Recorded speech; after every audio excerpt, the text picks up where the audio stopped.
ఇబ్రహీంపట్నంలో మహాత్మా గాంధీ విగ్రహాన్ని తొలగించిన ప్రదేశాన్ని వైఎస్ఆర్ కాంగ్రెస్ నేతలు పరిశీలించారు. బొత్స సత్యనారాయణ నేతృత్వంలో ఓ టీం స్థానికుల నుంచి వివరాలు సేకరించింది. ట్వీట్ చంద్రబాబు సేవ్ ఏపీ అని ప్రతి ఒక్కరూ నినదించాలని బొత్స ఈ సందర్భంగా పిలుపునిచ్చారు. గాంధీ విగ్రహాన్ని ధ్వంసం చేసిన అధికారులపై చర్యలు తీసుకోవాలని, చంద్రబాబు తక్షణమే సమాధానం చెప్పాలని వైఎస్ఆర్సీపీ నేతలు ఈ సందర్భంగా డిమాండ్ చేశారు. వందల కోట్లతో చేస్తున్న పుష్కర పనుల్లో నాణ్యత లేదని విమర్శించారు. ఎక్కడ చూసినా పుష్కర పనులు నాసిరకంగా కొనసాగుతున్నాయని అన్నారు. టీడీపీ నేతల జేబులు నింపడానికే పుష్కర పనులని బొత్స విమర్శించారు. పరిపాలన గ్రామాల్లో చూస్తే కొంతమంది వ్యక్తుల చేతుల్లో పరిపాలనని పెట్టి పేదవాళ్ళందరినీ కూడా వాళ్ళ చేతుల్లో బానిసలుగా చేసిన విధానం మనం చూస్తా ఉన్నాం. ఈరోజు ఎక్కడ పడితే అక్కడ విగ్రహాల మీద అసహనం, అదేవిధంగా నాయకుల మీద అసహనం, కార్యకర్తల మీద అసహనం.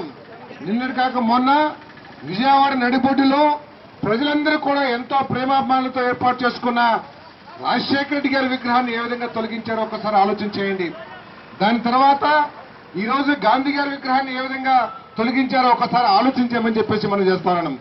దీనికి ఏది కూడా సాంకేతిక కారణాలు లేవు. ఎక్కడా కూడా ఈ విగ్రహాలు మరి ట్రాఫిక్ కానీ ప్రజలకి కానీ అసౌకర్యాన్ని కలిగించే విధంగా లేవు. కేవలం రాజశేఖర రెడ్డి గారు ముఖం చూడకూడదు అని చెప్పేసి ఒకే ఒక్క కారణంతో చంద్రబాబు నాయుడు గారు రాజశేఖర రెడ్డి గారి విగ్రహాన్ని తీసేయటం అతి నీచమైన చర్యగా మీ అందరూ కూడా మనం చేస్తా ఉన్నాను. నేను అడుగుతా ఉన్నాను చంద్రబాబు నాయుడు గారిని, అయ్యా నువ్వు రాజశేఖర రెడ్డి గారి విగ్రహం అయితే తీసేయగలిగావు, కానీ రాజశేఖర రెడ్డి గారు చేసిన కార్యక్రమాల్ని ఈ రాష్ట్ర తెలుగు ప్రజల గుండెల్లో నుంచి తీసేయగలవా అని చెప్పేసి అడుగుతా ఉన్నాను నేను. అంతేకాదు రాజశేఖర రెడ్డి గారి విగ్రహాన్ని అక్కడ తొలగించగలిగావు, ఆయన కట్టిన పులిచింతల ప్రాజెక్టు నువ్వేమైనా తీయగలవా అడుగుతున్నా నేను. అంతేకాదు ఆయన చేసిన కార్యక్రమాల ద్వారా కొన్ని లక్షల మంది ఇంజనీర్లు అదేవిధంగా డాక్టర్లు అయ్యారు, వాళ్ళందరి డిగ్రీలు క్యాన్సిల్ చేస్తావా అని చెప్పేసి అడుగుతా ఉన్నా నేను. ఈ రోజు గాంధీ గారి విగ్రహం తీశావు, ఆయన పోరాడాడు ఈ దేశం నుంచి బ్రిటిష్ వాళ్ళని తరిమి కొట్టి మనందరికి కూడా మరి స్వాతంత్ర ఫలాలు అందించాలని చెప్పేసి. ఈ రోజు మళ్ళీ నువ్వు చేస్తున్న కార్యక్రమం ఏంటి? జపాన్, చైనా, సింగపూరు ఇతర దేశస్తులందరూ కూడా తీసుకొచ్చి మన రాజధానిని వాళ్ళ చేతుల్లో పెడతానికి ప్రయత్నం చేశావు. మా ఉద్దేశం నిన్ను ఈ ఆంధ్రప్రదేశ్ నుంచి తరిమి కొట్టాల్సిన అవసరం ఈ రోజు ఈ రాష్ట్ర ప్రజలందరికీ కూడా ఉంది.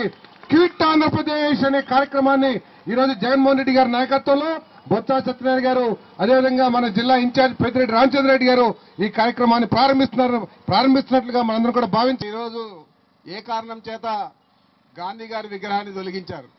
గాంధీ గారు 48లో చనిపోతే 49లో ఈ విగ్రహాన్ని ఇక్కడ ప్రతిష్ఠిస్తే తర్వాత మళ్ళా ఈ రోడ్డు విస్తరణ కారణంగా దాన్ని పక్కకు మార్చి 99లో అప్పటి పిసిసి అధ్యక్షులు మాజీ ముఖ్యమంత్రి దివంగత రాజశేఖర రెడ్డి గారు దాన్ని ఆవిష్కరిస్తే రాజశేఖర రెడ్డి గారు ఆవిష్కరించినారనా లేకపోతే గాంధీ మహాత్ముడే ఉండకూడదు మన రాష్ట్రంలో అందులో ఈ క్యాపిటల్లో అని చెప్పి ఎందుకో కారణం తెలియదు, కానీ అర్ధరాత్రి దీన్ని తీయడం అనేది చాలా దారుణం.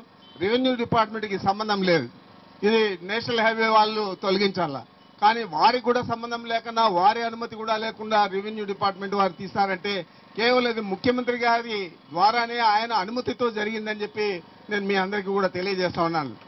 ఏదైనా కానీ కారణం కావచ్చు. క్విట్ ఇండియా ఉద్యమం ఇందాక సారథి గారు చెప్పారు, క్విట్ ఇండియా ఉద్యమం 42 ఆగస్టు 8లో ప్రారంభిస్తే అప్పుడు గాంధీ గారి నాయకత్వంలో జరిగింది. మరి అదే రోజు ఈ రోజు మనం అందరూ ఇక్కడ కలుసుకుంటా ఉన్నాం. ఆగస్టు 8న ఏమడ్డొచ్చింది ఈ విగ్రహం, ఏమడ్డొచ్చింది గాంధీ గారి తాలూకా విధానం, ఏమడ్డొచ్చింది మీకు గాంధీ గారి మహాత్ముడి తాలూకా స్ఫూర్తి అని చెప్పి అడుగుతున్నాం. ఒకవేళ ఏదైనా సరే రహదారి కింద మధ్యలోనో ఎదురు ఉంటే 10 మందిని కూర్చొని అంత పెద్ద సర్కిల్ పక్కనే ఉంది, ఆ సర్కిల్ మధ్యలో విగ్రహాన్ని స్థాపి పెట్టి పెద్దలు పిలిచి మళ్ళీ శాస్త్రోక్తంగా పద్ధతిగా అందరూ గౌరవప్రదంగా తీసుకొచ్చి అక్కడ పెట్టుకుని దాని తర్వాత మనం తీసుకునే ఏర్పాటు మనం చేసుకోవాలి. అలా చేయకుండా దుర్మార్గంగా మనందరికీ తెలుసు మన దేశంలో ప్రజాస్వామ్యంలో జాతి పితకి మహాత్మా గాంధీకి కానీ జాతీయ పతాకానికి కానీ లేదు జాతీయ గీతానికి కానీ ఏ విధమైన స్థానం ఉందో, ఏ విధంగా మనందరం కూడా గౌరవిస్తామో ఈ భారతదేశంలో ప్రజలందరూ కూడా అందరికీ తెలుసు. ఆ మాత్రం ఆలోచన కానీ లేదా చంద్రబాబు నాయుడు ఆ మాత్రం ఆలోచన లేదా ఈ తెలుగుదేశం పెద్దలకి? ఆ మాత్రం ఆలోచన లేదా? మరి ఇవాళ అధికారంలో ఉన్న ఈ జిల్లాలో ఉన్న యంత్రాంగానికి మీ ఆలోచన ఏమైందని చెప్పి అడుగుతున్నాను. బేషరతుగా ఇవాళ క్షమాపణలు చెప్పడమే కాదు, దీనికి శిక్ష అంటూ లేదనేది ఇవాళ మనకి రాజ్యాంగంలో ఉంది. ఎవరైనా సరే జాతీయ పతాకాన్ని కానీ అవమానిస్తే, జాతీయ గీతాన్ని కానీ హేళన చేస్తే, జాతి పెద్దలు కానీ అవమానిస్తే ఈ దేశంలో స్థానం లేదనే విషయం వీళ్ళందరికీ